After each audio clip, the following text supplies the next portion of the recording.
What's going on, everybody? Today's a really important day. I finally got all my parts for the 9-inch. I'm super excited about this because I have a 10 bolt in my Chevelle and it's pretty weak.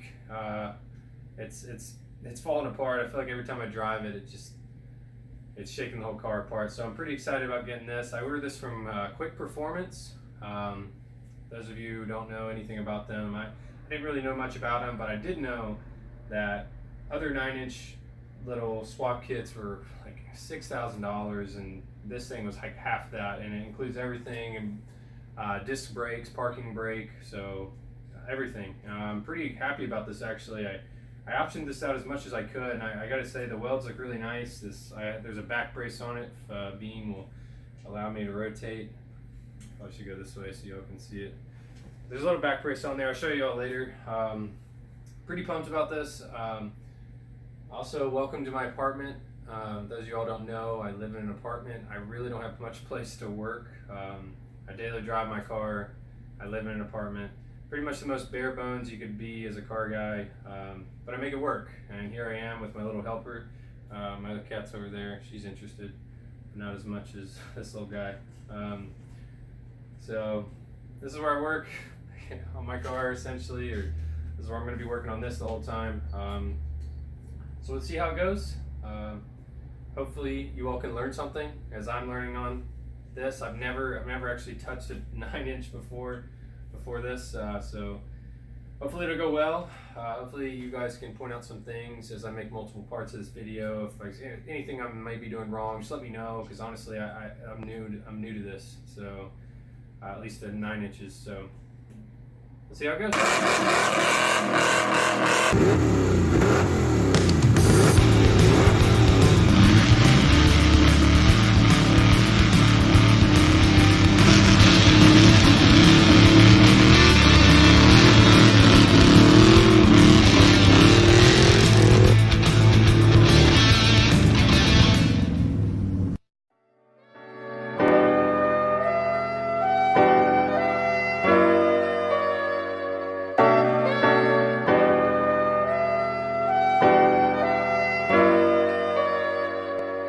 Alrighty, so the first thing we're going to do is sink these bolts in.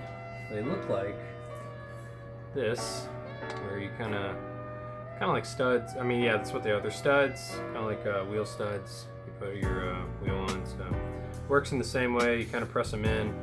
I don't really have any particular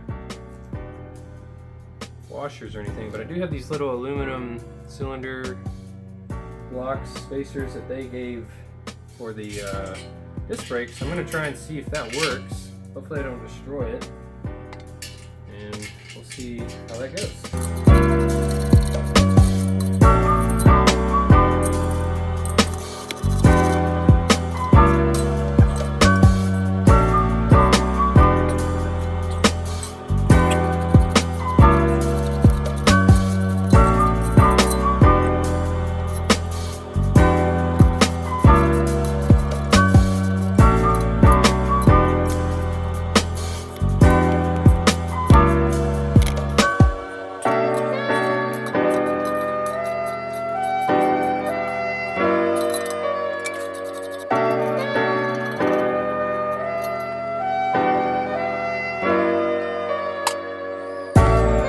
Alright, so next thing we're going to do is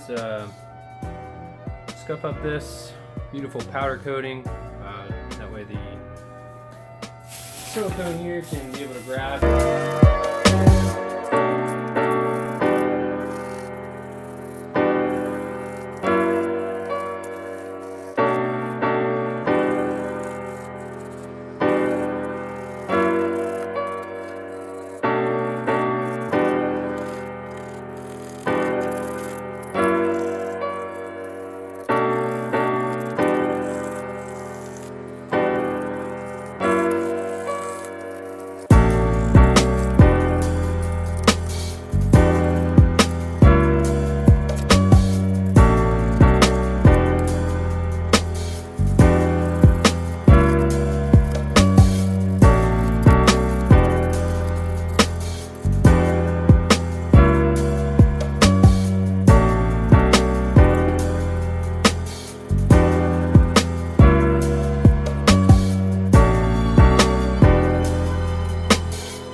down to 35 foot-pounds. I'm going to start at 20, just kind of work my way around and work my way up to it.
I went ahead and kind of mocked up how this side went up. Just kind of try to figure it out because there's not really any instructions to all this stuff. I mean, I know it's kind of self-explanatory, but I just went ahead and mocked it up. But I'm going to actually take it all back apart and make sure everything's Loctited. I did run into some issues here with the lock washers, where every time I tighten them up, they would just kind of peel apart. So I ended up just kind of throwing those all away, which I will show you as we go to the other side. But yeah, everything looks like it's coming together pretty good. This is in here well. I sealed everything up with some RTV. This sucker's heavy though. I've dropped this thing like 4 times. My neighbors probably think the earthquake's coming. So, alrighty, let's go on the other side and figure it out. Alrighty, so what we're going to do on this side is we are just going to kind of scrape up this bearing just so that it will be able to grab the RTV we're going to place on it. Bean is also here helping us again with this beautiful install. Thank you, Bean. I appreciate the support. He might attack the camera. Oh, no, he's going to attack the other cap. Kind of wipe it when we're down just to make sure it's dry, I guess.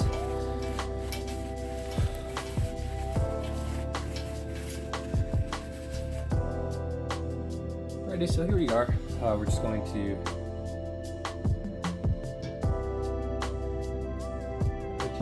blow away.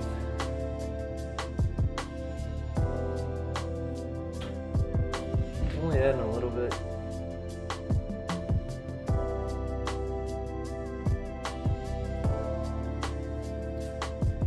I'm going to add some around the seal here. Just kind of lightly skim it. So there we are. I'm going to put that in this way. Pretty self-explanatory.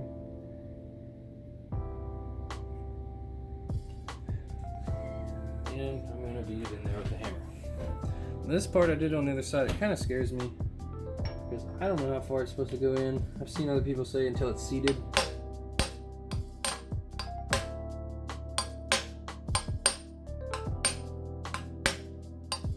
We're going to go ahead and go around the outer edge with this thing.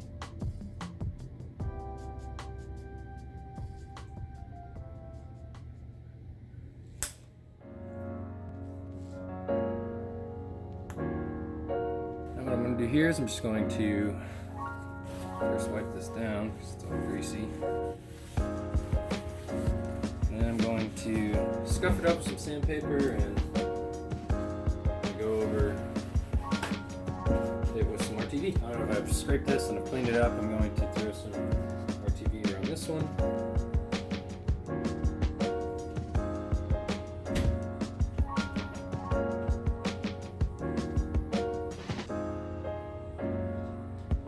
Alright, now that I've oiled up the seal, I'm going to slide these in.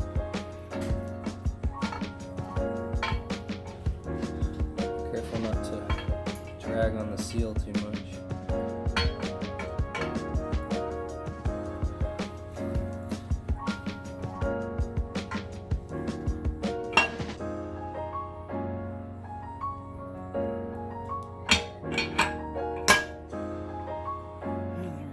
Just gotta beat it in place with a mallet and it should stick out 1/8 of an inch.